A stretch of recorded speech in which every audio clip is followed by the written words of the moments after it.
नमस्कार मित्रों, आप सभी का स्वागत है ब्लैक बोर्ड क्लासेस पर। और जैसा कि आप सभी को पता है कि यहाँ पर जो है हम राजस्थान इतिहास से संबंधित एमसीक्यू सीरीज़ को डिस्कशन करते हैं। सारा जितना भी कॉम्पिटिटिव एग्जाम में आता है वो सारा एमसीक्यूज हम केवल ब्लैक बोर्ड क्लासेस पे करते हैं, और जितना भी टॉपिक डिटेल एनालिसिस है वो हम विनर एजुकेशन एकेडमी के चैनल पर करते हैं। तो आज की इस क्लास में मैंने 15 क्वेश्चन रखे हैं। 15 क्वेश्चन में आप पहला क्वेश्चन स्क्रीन पर देख पा रहे होंगे। पहला प्रश्न क्या देखिएगा, पहला प्रश्न देखिएगा ध्यान से। जैसलमेर के भाटी राजवंश का राजपूतों की किस शाखा से संबंध है, ये आपको बताना है। तो दोस्तों आप सभी को पता होगा कि जैसलमेर में जिस राजवंश ने शासन किया वो कौन सा राजवंश है, और राजस्थान में कितनी रियासतें थी। यदि मैं इसकी बात करूँ तो दोस्तों 19 रियासतें टोटल थी जो कि राजस्थान में थी। और उन 19 रियासतों में प्रमुख रियासतें मेवाड़, मारवाड़, जयपुर और जैसलमेर, बीकानेर, ये कुछ प्रमुख रियासतें थी। यहाँ पर किस राजवंश ने शासन किया, यदि इसकी बात करें, पहला ऑप्शन आप देख पा रहे होंगे राठौड़। राठौड़ रियासत की जब मैं बात करूँगा तो देखिए ये कहाँ पर थी, मारवाड़ में थी। कहाँ पर थी, मारवाड़ में थी।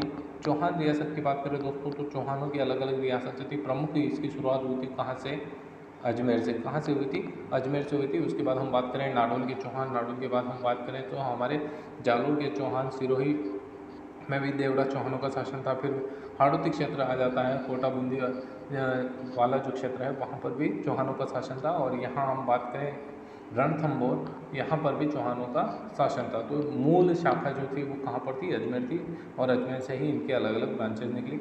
सी ऑप्शन की बात करते हैं, यादव वंश की यादव शाखाएं राजस्थान में किन किन रियासतों में थी, उसके विषय में बात करें तो दोस्तों ध्यान रखिएगा। एक तो आपको देखने को मिलता है कहाँ पर, करौली, और दूसरा जो हम बात कर रहे हैं, जो आपका क्वेश्चन पूछा गया है क्या, जैसलमेर। ये दो जगह पर यादव राजवंश ने शासन किया। जो करौली में थे वो अपने सरनेम पर क्या लगाते थे, पाल लगाया करते थे, और जो जैसलमेर में थे वो क्या लगाते थे, सरनेम के तौर पर भाटी लगाया करते थे। और कछुआओं का शासन की बात करें, कछुआ कहाँ पर थे, तो आप सभी को पता है दोस्तों ये कहाँ पर थे, जयपुर रियासत में। तो दोस्तों जब मैं इसके राइट आंसर की बात करूँगा तो इसका राइट आंसर क्या हो जाएगा, देखिएगा सी ऑप्शन आपका राइट हो जाएगा। अगले प्रश्न की तरफ बढ़ते हैं। अगला प्रश्न देखिएगा, क्वेश्चन नंबर सेकंड क्या कह रहा है। क्वेश्चन नंबर सेकंड ध्यान से देखिएगा, ढूंढाड़ नामक राज्य की स्थापना किस वंश के द्वारा की गई। ऑप्शन आपको पता है, चौहान, कछुआ, राठौड़ और प्रतिहार। ध्यान रखिएगा दोस्तों, इसमें राइट आंसर क्या हो जाएगा हमारा, बी ऑप्शन राइट हो जाएगा, कछुआ वंश के द्वारा की गई थी। ढूंढ नदी के किनारे का जितना भी क्षेत्र था, कौन सी नदी थी, ढूंढ नदी जो थी, इसी ढूंढ नदी के किनारे के क्षेत्र पर जो है कछुआओं में दुले राय की जब बात करते हैं, किसकी बात करते हैं मित्रों, दुले राय। दुले राय की जब बात करते हैं तो दुले राय के द्वारा यहाँ पर जो है अपने कछुआ वंश की नींव रखी गई थी और ढूंढाड़ राज्य की स्थापना की गई थी। बाद में यही राज्य आगे चलकर दोस्तों आप आमेर के नाम से जानते हैं, और आमेर के बाद ये बन जाता है क्या, जयपुर। जयपुर रियासत के नाम से इसे जाना जाता है। दोस्तों इसका राइट आंसर हमारा क्या हो जाता है, बी ऑप्शन हमारा राइट हो जाता है। अगला प्रश्न देखिएगा, क्वेश्चन नंबर 3 क्या कह रहा है, अलवर के संस्थापक कौन थे। अलवर की बात करें दोस्तों, मुख्यतः ये पहले किस में आती थी, यदि इसकी बात करें तो ये जयपुर रियासत का भाग हुआ करता था। किसका भाग हुआ करता था, जयपुर रियासत का भाग हुआ करता था। और जयपुर रियासत से ही जो निकले कछुआ वंश की अलग अलग ब्रांचेज थी, कछुआ वंश की अलग अलग ब्रांचेज थी। और उसी ब्रांचेज में सी ऑप्शन की हम बात करें, सी ऑप्शन देखिएगा, सी ऑप्शन की हम बात करें, राव प्रताप सिंह, जो कि कछुआ वंश से ही संबंधित है, इन्होंने अलवर में राज्य की क्या करी थी, स्थापना करी थी। और अलवर चित्रशैली जो है वो भी काफ़ी प्रसिद्ध रही, और वो किसके लिए प्रसिद्ध है, कॉम्पिटिटिव एग्जाम में बहुत सी बार आपसे प्रश्न पूछा जा चुका है, किसके लिए प्रसिद्ध है, गणिकाओं के चित्र के लिए। किसके लिए प्रसिद्ध है, गणिकाओं के चित्र के लिए अलवर चित्रशैली प्रसिद्ध है। क्वेश्चन नंबर 4 की बात करते हैं दोस्तों। क्वेश्चन नंबर 4 क्या है, अकबर का वास्तविक नाम क्या था। बहुत ही शानदार प्रश्न है, अकबर का वास्तविक नाम क्या है था, ये आपको बताना है कि अकबर का वास्तविक नाम क्या था। ऑप्शन जलालुद्दीन, बदरुद्दीन, कमरुद्दीन या फिर जहीरुद्दीन। यदि इसकी राइट आंसर की बात करें दोस्तों, आप सभी लोग जानते होंगे जलालुद्दीन मोहम्मद अकबर के नाम से इसे जाना जाता है, और इसे एक धर्म सहिष्णु शासक के तौर पर भी जाना जाता है। लेकिन जहाँ तक मैं मेरी बात करूँ, मैं इसे धर्म सहिष्णु शासक नहीं मानता, क्योंकि इन्होंने जो है कत्लेआम गोशीवार किया था। कत्लेआम करने के कारण से हम इन्हें नहीं कह सकते हैं कि धर्म सहिष्णु शासन है। जिससे दुश्मनी थी उससे दुश्मनी निकालनी चाहिए थी। क्वेश्चन नंबर 5 की बात करते हैं। क्वेश्चन नंबर 5 क्या है, निम्न में से कौन सा युद्ध भारतीय इतिहास में मील का पत्थर साबित होता है? ऑप्शन है हल्दी घाटी का युद्ध, खानवा का युद्ध, तराइन का प्रथम युद्ध या फिर तराइन का द्वितीय युद्ध। ठीक है, तो ऑप्शन देखिएगा, चारों युद्ध काफ़ी इंपॉर्टेंट है, कॉम्पिटिटिव एग्जाम में बार बार पूछे जा चुके हैं। मील के पत्थर की बात हो रही, कहाँ से इतिहास चेंज हो जाता है उसके विषय में हम बात करते हैं। देखिएगा, पहला जो हल्दी घाटी का युद्ध हुआ ये कब हुआ? 1576 में। खानवा के युद्ध की बात करें 1527, तराइन के युद्ध की प्रथम की बात करें 1191 और तराइन का द्वितीय युद्ध की बात करें 1192। तराइन का प्रथम युद्ध किसके बीच में लड़ा गया, इसके विषय में बात करें। लेक्चर को आप ध्यान से सुनते रहिएगा। 1191 में मोहम्मद गौरी और पृथ्वीराज चौहान के बीच में ये युद्ध लड़ा गया था, जिसमें मोहम्मद गौरी हार गया था। और 1192 में जो युद्ध हुआ था उसमें पृथ्वीराज चौहान हार गया था। और यहीं से जो है हमारे भारतवर्ष में मुस्लिम आक्रांताओं का आगमन माना जाता है और यही भारतीय इतिहास में मील का पत्थर साबित होता है। तो दोस्तों डी ऑप्शन जो है हमारा, डी ऑप्शन हमारा राइट हो जाता है। आगे बात करते हैं क्वेश्चन नंबर 6 की। राजस्थान में गेटोर की छत्रियाँ किस वंश के राज परिवार से संबंधित है? गेटोर की छत्रियों की बात करें मित्रों, आप सभी को पता होगा गेटोर की छत्रियाँ किसके लिए प्रसिद्ध है? जयपुर में स्थित है और ये जयपुर का राजवंश जो है कछवा राजवंश के लिए प्रसिद्ध मानी गई है। कछवा राजवंश का शाही शमशान ये मान सकते हैं आप। क्वेश्चन नंबर 7 की बात करते हैं। इतिहास में मालदेव मुछाला के नाम से विख्यात है? कानरदेव सोनग्रा, राव मालदेव सोनग्रा या फिर वीर सातल सोन। तो ऑप्शन की बात करें दोस्तों, ध्यान रखिएगा, कानरदेव चौहान काफ़ी प्रतापी शासक था। कहाँ का शासक था दोस्तों? तो ध्यान दीजिएगा मित्रों, ये जालोर का शासक था। राव मालदेव की बात करें मित्रों, ये कहाँ का शासक था? मारवाड़ का शासक था। कहाँ का शासक था? मारवाड़ का शासक था। मालदेव सोनग्रा की बात करते हैं, तो जहाँ हम बात करें मित्रों, देखिएगा किसकी बात कर रहे हैं? कानरदेव सोनग्रा की। इसी का छोटा भाई कौन था? मालदेव सोनग्रा। ठीक है, और अपनी बड़ी बड़ी मूँछों के कारण से इसे मूछाला मालदेव के नाम से जाना गया। किस नाम से जाना गया? तो ये ध्यान रखिएगा, इन्हें किस नाम से जाना गया?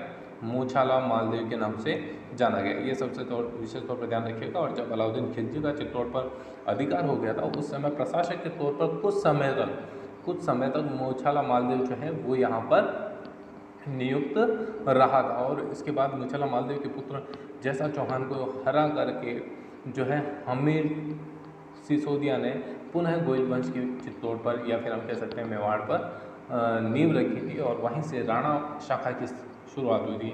ये विशेष तौर पर आप ध्यान रखिएगा, राणा शाखा की शुरुआत किसने करी? तो विशेष तौर पर ध्यान रखिएगा, किसने करी? हमीर सिसोदिया ने। किसने करी? हमीर सिसोदिया ने करी। इतनी सी बात आप विशेष तौर पर ध्यान रखिएगा। आगे बढ़ते हैं क्वेश्चन नंबर 8 की तरफ। मेवाड़ की गद्दी पर राणा सांगा के राज्याभिषेक के समय दिल्ली का शासक कौन था? बहुत ही शानदार प्रश्न है। ऑप्शन है सिकंदर लोदी, इब्राहिम लोदी, बाबर या फिर हुमायूं। ठीक है, तो राणा सांगा के समय की बात करें दोस्तों, उस समय मेवाड़ में हुआ था क्या? उत्तराधिकारी संघर्ष। क्या चला था? उत्तराधिकारी संघर्ष चला था। और उसी संघर्ष में जो है राणा सांगा विजयी हुआ था। इसे संग्राम सिंह फर्स्ट के नाम से जाना जाता है। किस नाम से जाना जाता है? संग्राम सिंह प्रथम के नाम से इन्हें जाना जाता है। ये विशेष तौर पर ध्यान रखिएगा, संग्राम सिंह प्रथम के नाम से इन्हें जाना जाता है। और ऐसा कहा जाता है कि इन्होंने अपना पूरा जीवन काल, जो शासन काल था, वो युद्ध क्षेत्रों में ही निकाला और इन्होंने अंतिम युद्ध ही हारा था। वो अंतिम युद्ध कौन सा था? आप सभी को पता होगा, खानवा का युद्ध। और इस युद्ध में इनको कितने गांव हुए थे? 80 गांव लगे थे, ये आप सभी को पता है। ठीक है, और ये विशेष तौर पर ध्यान रखिएगा, जब ये दिल्ली की गद्दी पर बैठे 1509 के आसपास, 1509 ईस्वी में ये मेवाड़ के शासक बने थे। उस समय दिल्ली का शासक कौन था? बी ऑप्शन देखिएगा, इब्राहिम लोदी। लोदी वंश का अंतिम शासक इसे माना जाता है और इसके बाद जो है मुगल वंश की स्थापना हो जाती है। ये विशेष तौर पर ध्यान रखिएगा। इब्राहिम लोदी से संबंधित जो फैक्ट आपसे कभी कभार पूछ लिया जाता है, वो क्या पूछा जाता है उसके विषय में हम बात कर लेते हैं। दिल्ली सल्तनत का एकमात्र सुल्तान जो युद्ध क्षेत्र में मारा गया, काफ़ी शानदार फैक्ट, ध्यान रखिएगा। दिल्ली सल्तनत का एकमात्र सुल्तान जो युद्ध क्षेत्र में मारा गया, काफ़ी शानदार फैक्ट है। बी ऑप्शन हमारा राइट हो जाता है। क्वेश्चन नंबर 9 की बात करते हैं। क्वेश्चन नंबर 9 क्या है? पद्मिनी किसकी पुत्री थी? ऑप्शन है मेवाड़ नरेश राज सिंह की, टोडा की राव सुल्तान की। सी ऑप्शन है जोधपुर नरेश राव जोधा की, द्वीप नरेश गंधर्व सेन की। तो ध्यान रखिएगा दोस्तों, इसमें आपका राइट आंसर क्या होगा, डी ऑप्शन राइट होगा। सिंहल द्वीप नरेश गंधर्व सेन की पुत्री थी। किसकी पत्नी थी, यदि ये प्रश्न पूछ लिया जाए तो ध्यान रखिएगा